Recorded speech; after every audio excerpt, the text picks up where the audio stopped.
गायत्री महामंत्र एक बार मेरे साथ दोहराओ। ओम भूर्भुवः स्वः तत्सवितुर्वरेण्यं भर्गो देवस्य धीमहि धियो यो नः प्रचोदयात्। जीवन व्यवहारिक है। व्यवहारिक से मतलब है जो क्रियाशील हो।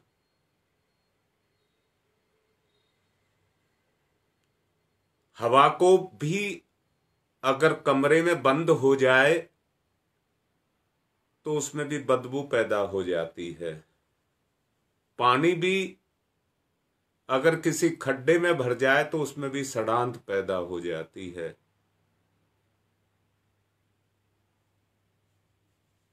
कोई भी चीज अगर किसी भी चीज की गति रुकती है तो वो सड़ती है।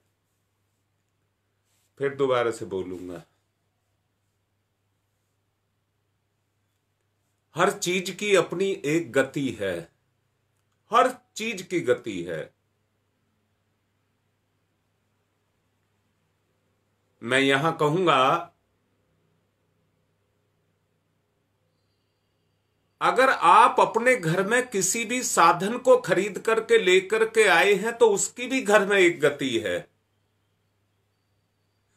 आपके घर में गाय भैंस बैल हैं तो उनकी भी एक गति है, वो घर को गति देते हैं। या मैं ये कहूं, दुनिया में हर चीज की अपनी एक गति है।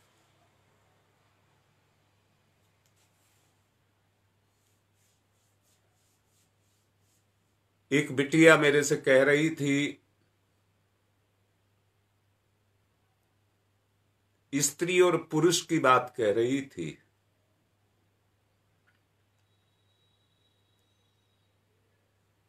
मैं उसको एक बात कह रहा था कि किस पुरुष को पुरुष कहा जाए जहां विश्वास ही ना हो। जहां पर विश्वास ही ना हो। फिर से बोल रहा हूं, स्त्री एक शक्ति होती है, उसकी गति अपने पुरुष में होती है।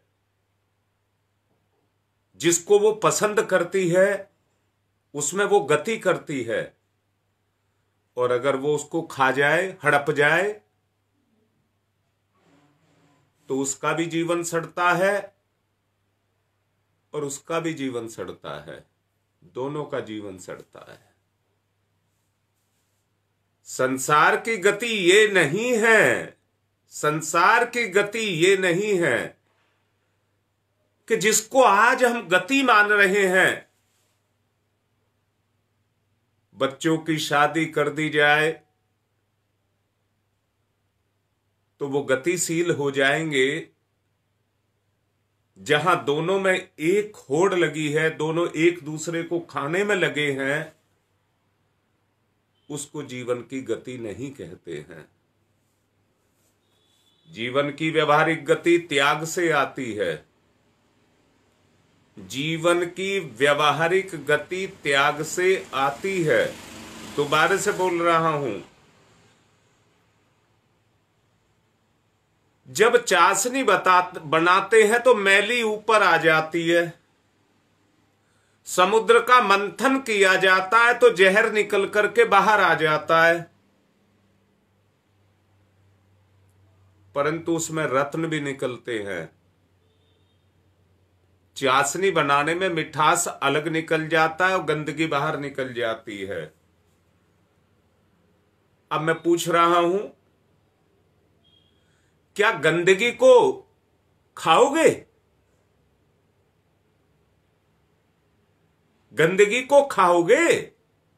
अगर गंदगी को खाओगे तो सड़ जाओगे, सड़ जाओगे। इसको व्यवहारिक जीवन नहीं कहते हैं। मैंने पिछले दिनों एक प्रवचन में समझाया था साधन के बगैर गति नहीं है। हां, मैं बीच में उस बिटिया की बात बता दूं जिसके बारे में मैं भी कह रहा था। पुरुष की और स्त्री की बात कर रहे थे। जिस पर विश्वास किया जाए, जिस पर भरोसा किया जाए, जिस पर निर्भर रहा जाए, वो पुरुष है। जिसमें संभाल करके रखने की क्षमता हो, संजो करके सहेज करके रखने की क्षमता हो, वो पुरुष है। भाई मैं तो अपनी बात कह रहा हूं, मेरी व्यक्तिगत बात है, ये राय है मेरी। मेरे गुरु के अलावा दुनिया में मैंने किसी पुरुष को नहीं देखा। उसी पर ही पूर्ण भरोसा किया जा सकता है। और मुझे यह भी पता है, जिस तरह से माता पिता अपने बच्चे का जीते जी कुछ नहीं बिगड़ने देंगे, जितने दायरे में उनके पास है वो नहीं बिगड़ने देंगे, ऐसे ही गुरु एक महान सत्ता है। अरे बड़े खुशनसीब है वो व्यक्ति जिनको गुरु मिल जाता है। वो कभी कुछ बिगड़ने नहीं देते हैं, कभी कुछ बिगड़ने नहीं देते हैं। पर मैं फिर से कह रहा हूं, जीवन व्यवहारिक है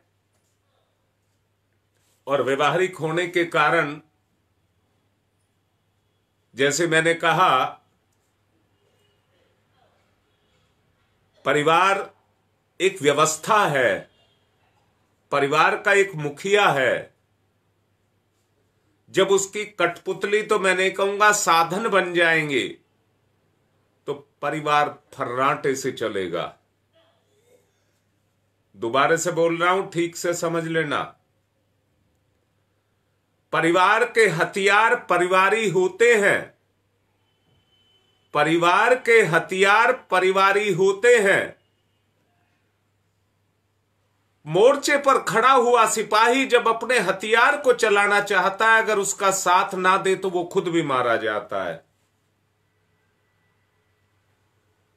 अभी मैंने कहा, परिवार के परिवारी साधन होते हैं, हथियार होते हैं, पर जब हथियारी धोखा दे जाए तो फिर कोई कुछ नहीं कर पाता है। और स्थिति क्यों पैदा हो गई? समुद्र मंथन में से जो जहर निकला,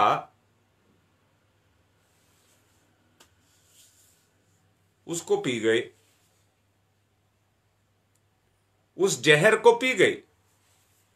और उस जहर के पी जाने के कारण आज ये अवस्था हमारी हो गई। जीवन पारस्परिक प्रेम का नाम है, जीवन प्रगति का नाम है, जीवन उल्लास का नाम है, हतोत्साहित का नहीं, कुंठित का नहीं, कामिक क्रोधी का नहीं। जहां परम प्रिय हो, जहां परम प्रिय संबंध हो, कितना परम प्रिय, प्राणों से भी ज्यादा प्रिय संबंध हो, उसी को जीवन कहते हैं। जीवन आगे बढ़ने का नाम है, गिरने का नहीं। आगे बढ़ने का नाम जीवन है। अगर अंतरात्मा हतोत्साहित है,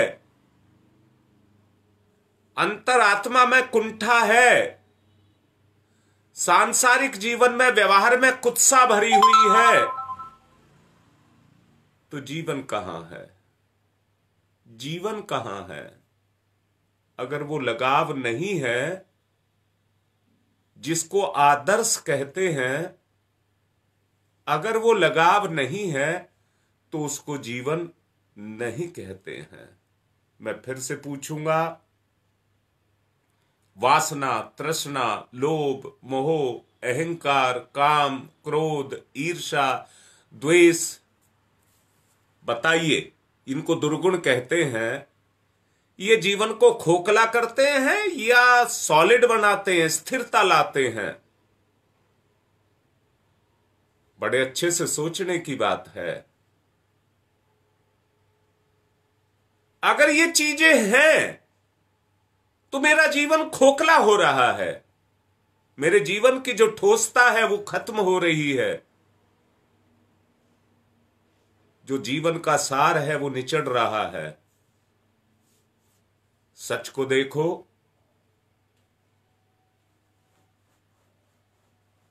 जब प्रेम व्यक्ति के जीवन में आता है, अंदर से सुनना बात को, बाहर से मत सुनना। मैंने कहा है, अभी कहा था, समुद्र मंथन के या जब चाशनी बनाई गई तो उसके मैल को पी गए, उसको नहीं पीना है।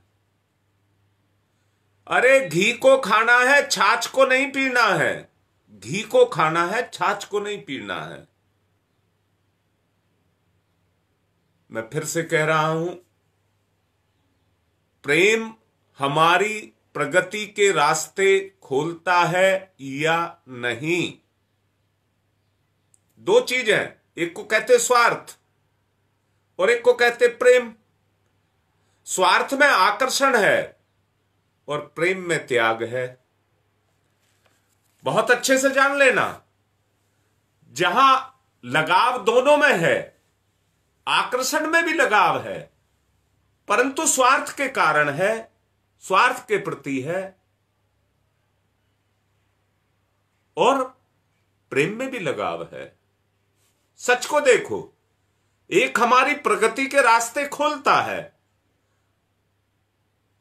मैं दोबारा से पूछ रहा हूं, आकर्षण फंसाता है कि नहीं फंसाता है?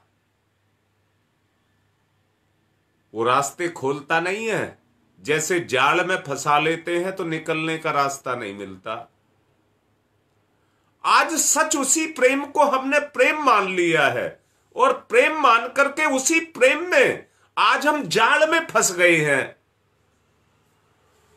और इस भोग विलास ने ऐसा जाल सबके ऊपर लगा करके रखा है जो हमें उसमें से निकलने नहीं दे रहा, जो उसमें से हमें निकलने नहीं दे रहा। अगर इस जाल से निकलना है, मैंने भी कुछ ही देर पहले कहा था, मेरा गुरु इतना समर्थ है, मैं गलत भी करूंगा तो कोई ना कोई ऐसा रास्ता निकालेगा जिससे मेरे में सुधार आए। या रास्ते से मतलब दंड की बात नहीं कर रहा हूं, उसको कुछ भी करना पड़ेगा मेरी रक्षा के लिए, मुझे बचाने के लिए कुछ भी करना पड़ेगा तो वो करेगा। वो चैतन्य है, परम चैतन्य है, परम ज्ञानवान है, परम तेजस्वी है। जो भी ऊंचे से ऊंचे स्थान हो सकते हैं वो उसके पास हैं। परंतु मैं एक बात और कह रहा हूं, क्या वो नहीं चाहेगा मैं भी उसके जैसा हो जाऊं? क्या कोई माँ बाप नहीं चाहता कि बच्चे के साथ हमारे विचार मिलें? बच्चे के और हमारे विचार आपस में मिले, कौन माँ बाप है जो ऐसा नहीं चाहेगा?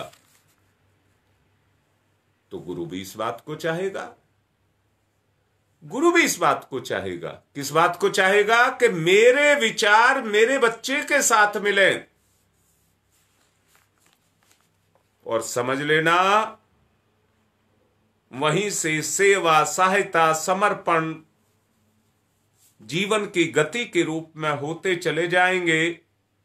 और जिंदगी के वो मार्ग जो अवरुद्ध करके रखे हैं, लोभ, मोह, काम, क्रोध, जो दरवाजे पर अड़ करके बैठ गए, जो हमको निकलने नहीं दे रहे। हम निकलना चाहते हैं, ये भी नहीं कह रहा मैं, हम निकलना चाहते हैं, परंतु उन्होंने संतरी की तरह से हथियार लेकर के हमारे दरवाजे को रोक करके रखा हुआ है और हमको निकलने नहीं दे रहे, हमको निकलने नहीं दे रहे। ऐसा बंधन हमारे ऊपर लग गया है। कोई स्वयं अपने आप की सहायता कर सकता है, इससे दोनों के पक्ष लाभान्वित होंगे। किसके पक्ष? मैंने कहा जीवन व्यवहारिक है, अकेला व्यवहार नहीं होता है, व्यवहार किसी के साथ होता है। और जब व्यवहार होता है तो दोनों उससे लाभान्वित होते हैं, एक दूसरे की कमी को पूरा करते हैं। अच्छा मुझे बताओ, जहां एक जो कमी को पूरा करने वाले हैं, अगर वही दोष लगा रहे हैं, वही ऐब लगा रहे हैं, वही पाप लगा रहे हैं, तो कौन बचाएगा? मैं तो एक बात आज देख भी रहा हूं। क्या देख रहा हूं? मां बाप ही अपने बच्चों में ऐब लगा रहे हैं। कैसा समय आया है, मां बाप ही अपने बच्चों में ऐब लगा रहे हैं। समझ नहीं आ रही है। परंतु यहां एक बात और समझ लेना, और वो ये समझ लेना कि अगर ये सब होता रहा तो उससे मां बाप की ही प्रामाणिकता सिद्ध होती है। क्या प्रामाणिकता सिद्ध होती है? ये प्रामाणिकता सिद्ध होती है, अगर आप अपने बच्चे को ऐब लगा रहे हैं तो कमी आप में है, क्योंकि बच्चे को जन्म आपने दिया है, उसका पोषण आपने किया है। इसलिए सुधार की आवश्यकता दोनों जगह है, और वो तभी हो सकता है जब आपस में प्रेम हो। जब आपस में प्रेम हो, वो तभी हो सकता है।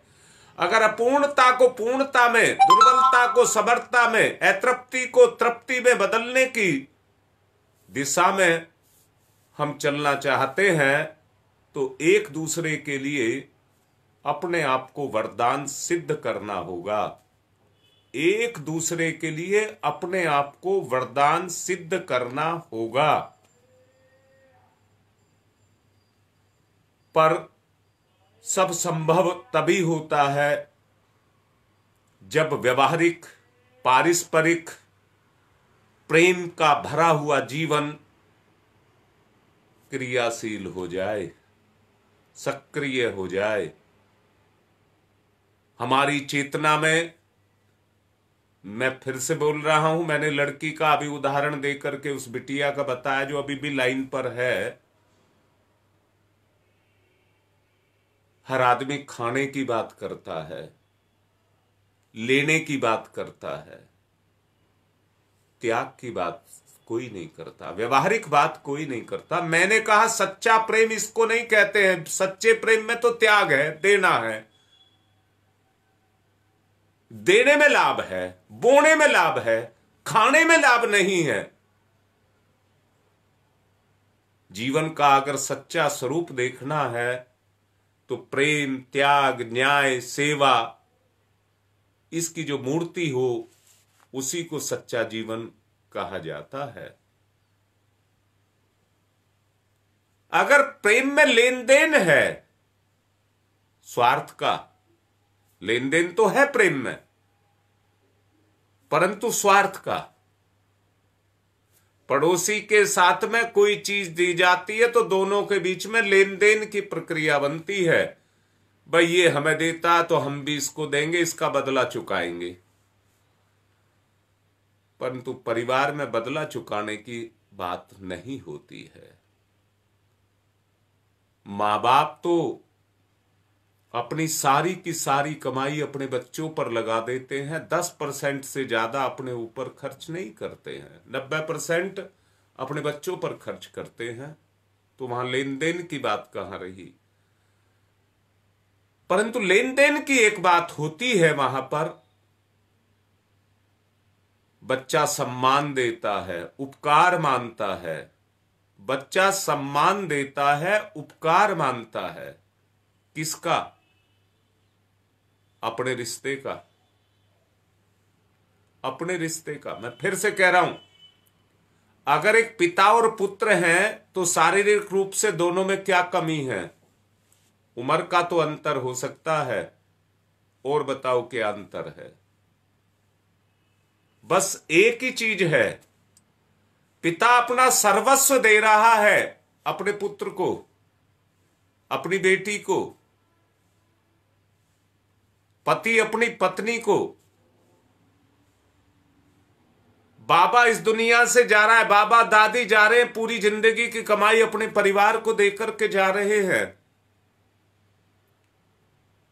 मैं फिर से कहता हूं, इसका बदला केवल एक ही चीज से चुकाया जा सकता है कि अपने रिश्ते का सम्मान किया जाए, अपने रिश्ते का सम्मान किया जाए। अच्छा, बिगड़ क्यों रहे हैं? आज रिश्ते जो बिगड़ रहे हैं वो बिगड़ क्यों रहे हैं? सच्चाई को देखिए, उसके मूल में एक ही चीज का नजर आएगी आपको, स्वार्थ। उसके मूल में केवल एक ही चीज नजर आएगी, स्वार्थ। इसने मेरा ये नहीं किया, इसने मेरा ये नहीं किया। लड़की भी यही दोषारोपण, लड़का भी यही दोषारोपण कर रहे हैं। तो आज रिश्ते कैसे भोग और विलास के रिश्ते बनकर के रह गए, इसलिए चलते नहीं,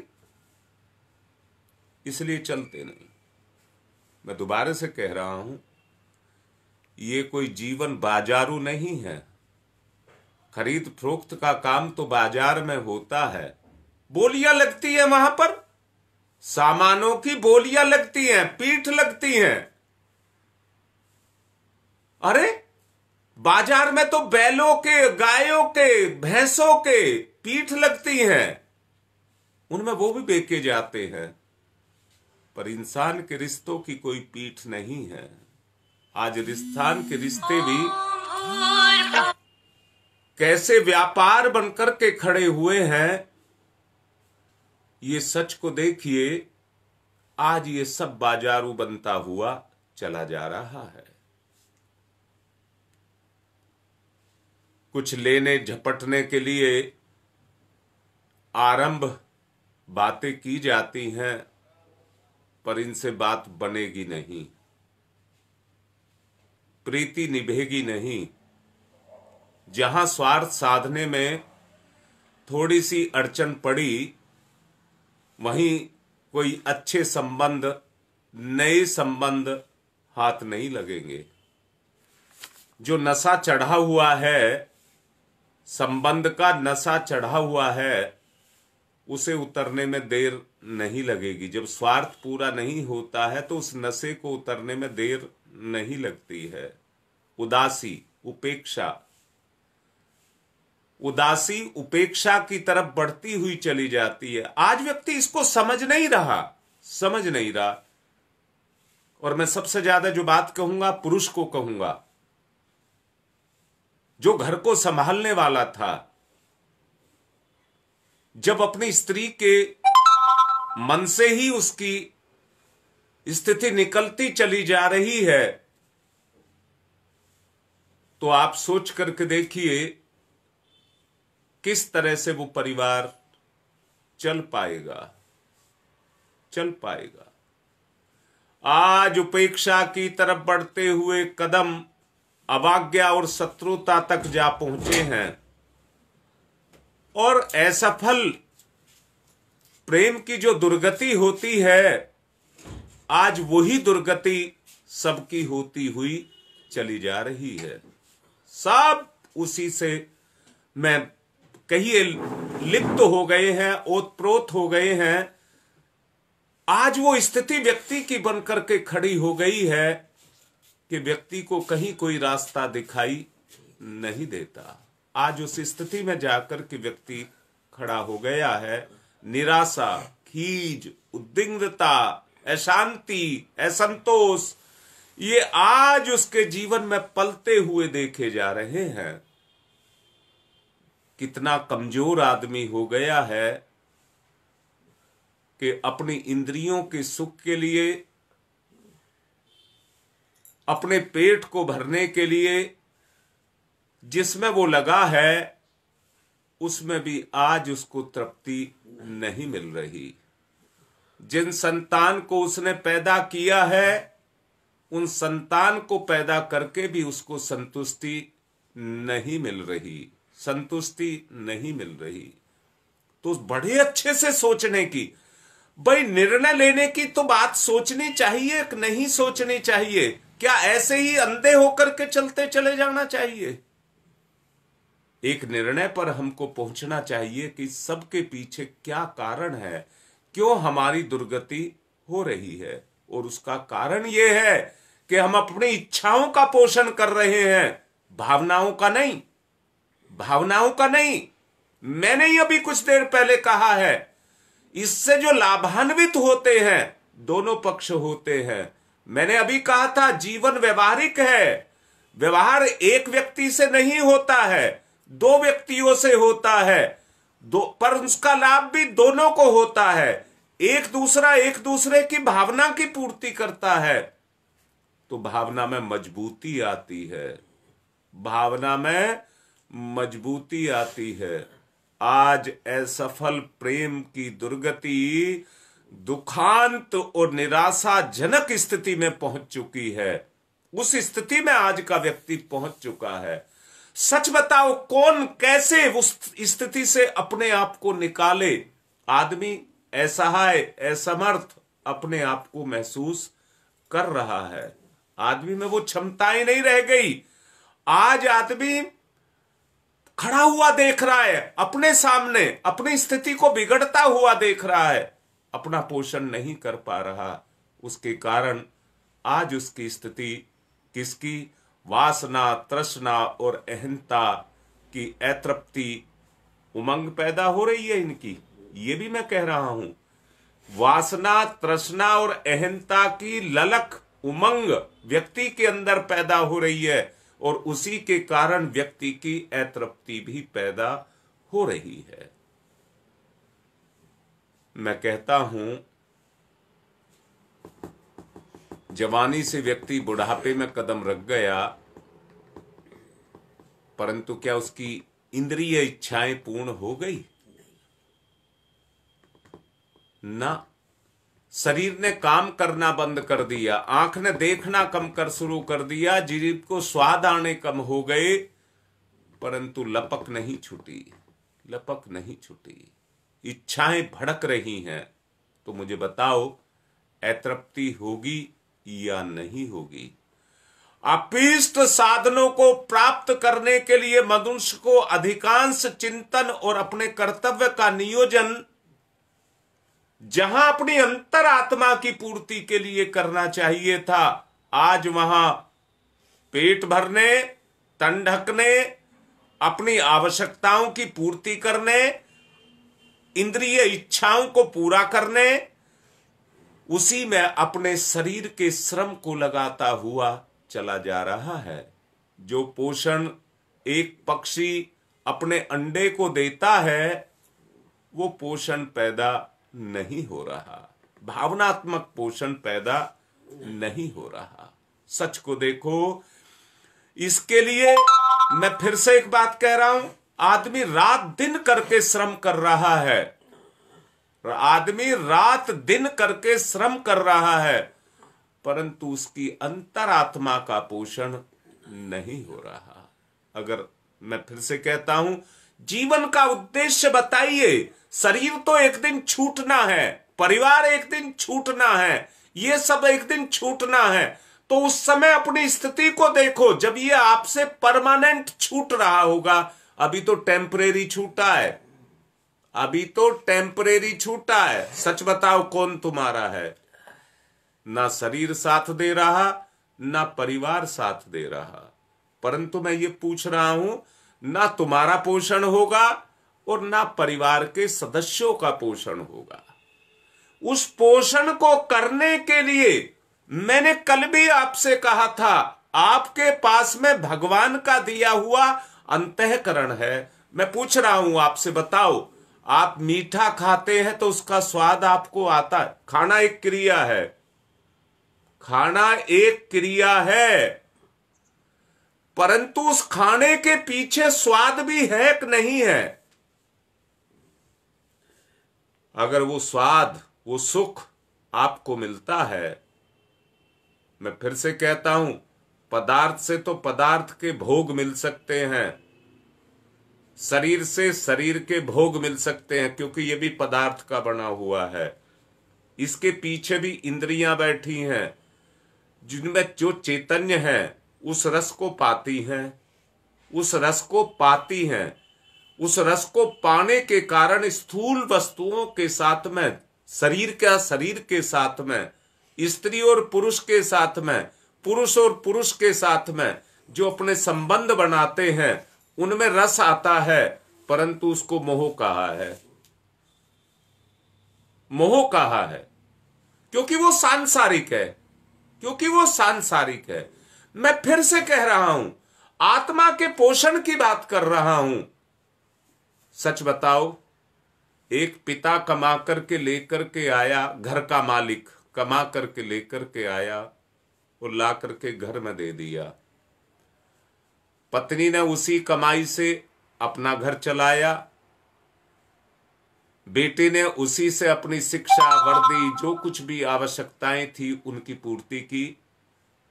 माता पिता की दवाई और उनके खान पान की व्यवस्था, परिवार की व्यवस्था, सबकी जिम्मेदारी उसी धन से की गई। परंतु परिवार के बीच में आत्मिक लगाव है तो पोषण सबका होगा कि नहीं होगा? आत्मिक पोषण कह रहा हूं, आत्मिक पोषण कह रहा हूं, शरीर की भोग की बात नहीं कर रहा हूं, आत्मिक पोषण की बात आपसे कर रहा हूं। मैं फिर से कह रहा हूं, आज तक देखिए, झोपड़ी वाला कहता है मेरा छोटा सा मकान बन जाए, छोटे से मकान वाला कहता है मेरा बड़ा सा मकान हो जाए, बड़े से मकान वाला कहता मेरा महल बन जाए, बड़े महल वाला कहता मेरे किले बन जाएं। सब इसी में आज लगे हुए हैं, पूर्ति किसी की नहीं। कोई रुकने के लिए कहीं तैयार नहीं है, कहीं कोई रुकने के लिए तैयार नहीं है। हर कोई आ गए, यानी कि किसमें? लोभ मोह बढ़ता हुआ चला जा रहा है और बढ़ने के कारण आज व्यक्ति की दुर्गति होती हुई जा रही है। बस आदमी अपनी मानसिक क्षुधाओं की पूर्ति कर रहा है, मानसिक क्षुधाओं की पूर्ति कर रहा है, और पूर्ति ना होने से उद्विग्न है, पूर्ति ना होने से उद्विग्न है। जो मैंने कहा, इच्छाएं बढ़ रही हैं, मन की इच्छाएं बढ़ रही हैं, तो उद्विग्न तो होगा ही होगा। आप सोच करके देखिए, वो साधन जुटाने में लगी रहती है, मानसिक भूख, अपनी मांग बढ़ाए चली जा रही है, लोगों की विलास और वैभव की जो ललायत करती है, वो लालसा उनकी बढ़ती हुई चली जा रही है, जिसके कारण आज आप देख रहे होंगे, जहां व्यक्ति को अपने स्तर को बनाना चाहिए था और उसको प्रेम को पीना चाहिए था, आज वहां पर वो जहर को पी रहा है, जहर को पी रहा है।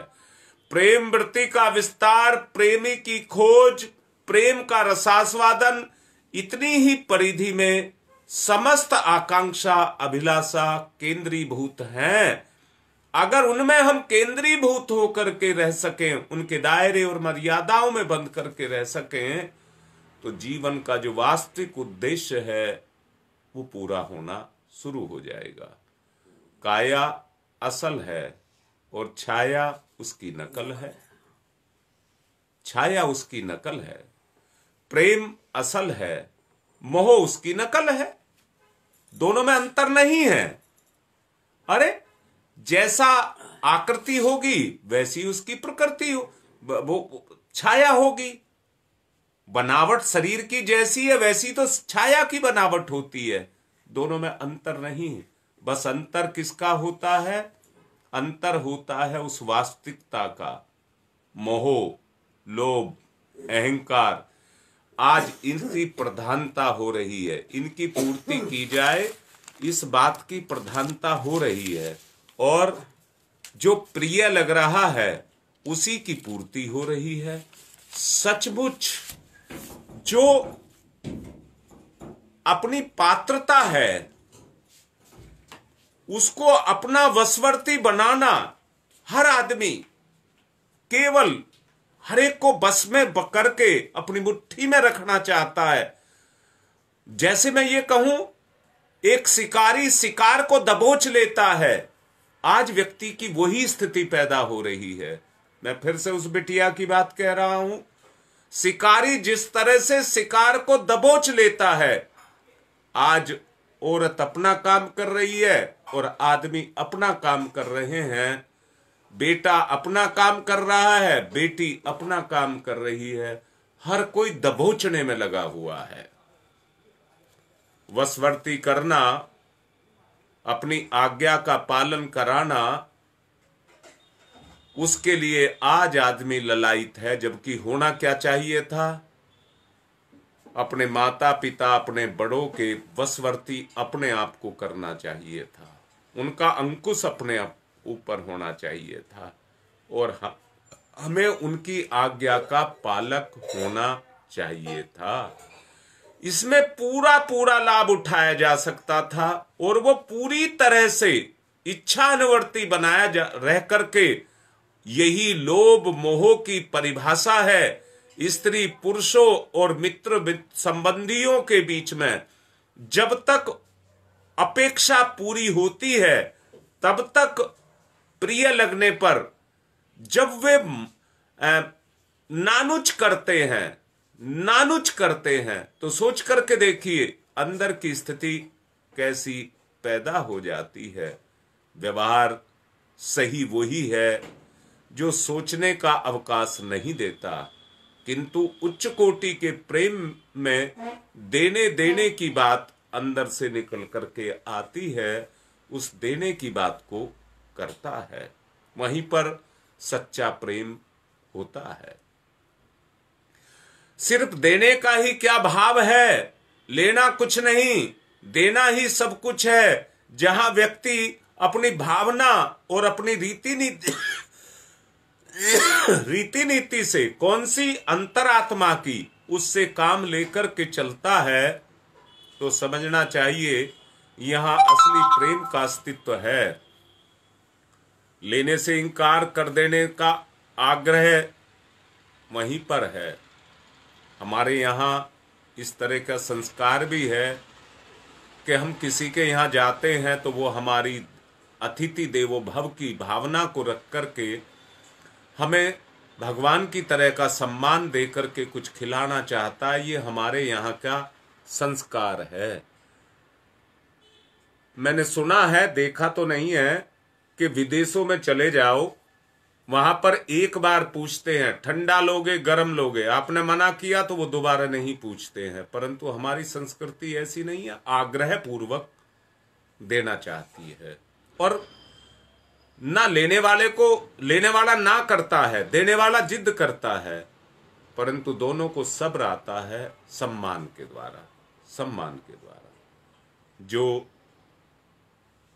लेने से इनकार कर देने का आग्रह करता है, कैसा आग्रह है? राम भरत की जोड़ी की तरह से राम राजपाट को छोड़ रहे थे, परंतु भरत भी मना कर रहे थे कि मेरा अधिकार नहीं है। ये अमृत जहां पर बरसेगा वहां आत्मीयता अधिक से अधिक सघन होती हुई चली जाएगी।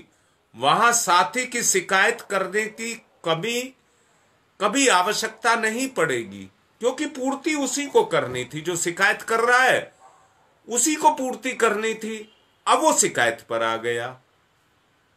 कमी उसी की है, परंतु शिकायत करके वो दूसरे पर टालना चाहता है। आज का स्वभाव भी है, व्यक्ति किसी भी गलती को अपने ऊपर नहीं लेता, वो दूसरे पर मंड देता है, दूसरे पर मंड देता है। आप सोच करके देखिए, शिकायत तो वहीं की जाती है जहां कुछ लेने पाने की अपेक्षा रखी गई हो। जब केवल देना ही देना था तो पाने की सोची कैसे गई? वहां होना नहीं चाहिए था, होना नहीं चाहिए था। अब जहां देना कम लेना अधिक है, वहां मोल तोल चलता है।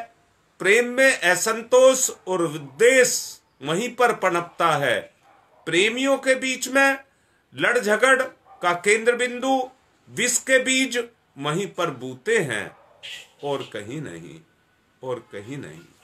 मैं आपसे निवेदन कर रहा हूं, निस्वार्थ प्रेम पूर्णतया एक पक्षीय है, एक पक्षीय है, उसका कोई दूसरा पक्ष नहीं है। वो निभ नहीं सकता, वो निभ नहीं सकता, क्योंकि उसका दूसरा पक्ष है ही नहीं।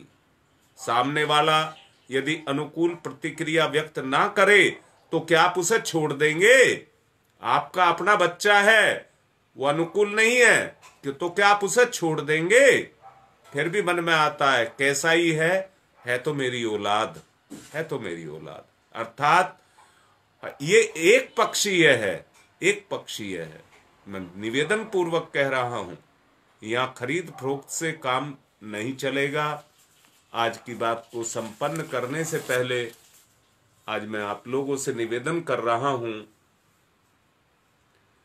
गंगा विहार में देवेंद्र वत्स उनकी पोती का आज जन्मदिन है और सभी से ये प्रार्थना कर रहा हूं, जैसा अभी समझाया भी गया है उनका परिवार भी और उस बच्ची का जन्मदिन और आप सबका भी मंगलमय जीवन हो, सबका मंगल हो, सबका भला हो, सबका उद्धार हो। इसी के लिए मैं आप सबसे प्रार्थना कर रहा हूं। कोनिया में मुरलीधर तिवारी की बेटे की बहू को बच्चा होना है। मैं सबसे प्रार्थना करूंगा, उसका दिन समय पूरा हो चुका है, उसको किसी तरह की कोई पीड़ा ना हो। सब अपनी प्रार्थना में इसकी प्रार्थना करना, सब काम निर्विघ्न पूरे होते चले जाएं। हम एक दूसरे का प्रेम पूर्वक ध्यान रखें और सबका भले की बात को सोचें। आज की बात को मैं इसी के साथ संपन्न कर रहा हूं। ओम शांति ही शांति ही शांति ही।